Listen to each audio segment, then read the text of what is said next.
বাংলাদেশে হিন্দুদের উপর ক্রমাগত নির্যাতন এবং ইসকন ধর্মগুরু চিন্ময় প্রভুকে অকারণে গ্রেপ্তারের প্রতিবাদে উত্তাল গোটা বাংলাদেশের হিন্দু সমাজ, পাশাপাশি ব্যতিক্রম নয় ভারতবর্ষ।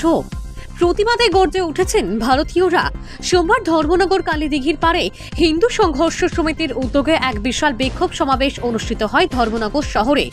সমাবেশে উপস্থিত ছিলেন বিভিন্ন মন্দিরের সাধু সন্ত সহ হিন্দু সংঘর্ষ সমিতির সদস্য কান্তি গোপাল নাথ, গৌতম দেব, হিন্দু সংঘর্ষ সমিতির ধর্মনগর বিভাগের প্রতিনিধি গৌর দেব প্রমুখ সহ অন্যান্যরা। পরবর্তীতে সমাবেশ স্থল থেকে এক প্রতিনিধি দল উত্তর জেলার জেলা শাসক দেবপ্রিয় বর্ধনের কাছে একটি স্মারকলিপি তুলে দেয় এবং সবশেষে একটি বিশাল র্যালি বের করা হয়। র্যালিটি কালীদিঘির পাড় থেকে শুরু করে ধর্মনগর শহরের বিভিন্ন রাজপথ পরিক্রমা করে পুনরায় সমাবেশ স্থলে এসে সমাপ্ত হয়। হিন্দু সুরক্ষা সমিতি ধর্মনগর বিভাগের পক্ষ থেকে আমরা আজকে এক বিক্ষোভ সমাবেশ পালন করেছি।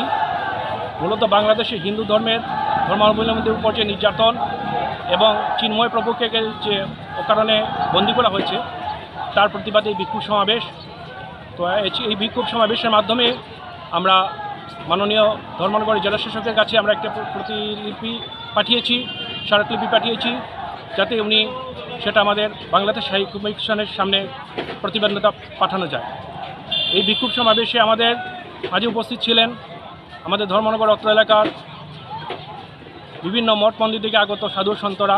সেই সঙ্গে উপস্থিত ছিলেন আমাদের হিন্দু সংঘর্ষ সমিতির পক্ষ থেকে আগত এই আহ্বানে সাড়া দিয়ে অত্র এলাকার সমস্ত সুনাগরিকবৃন্দ।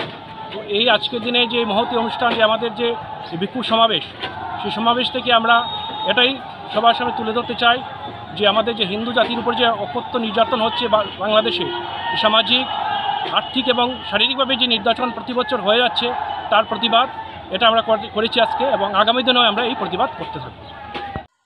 Bureau report, KCP live.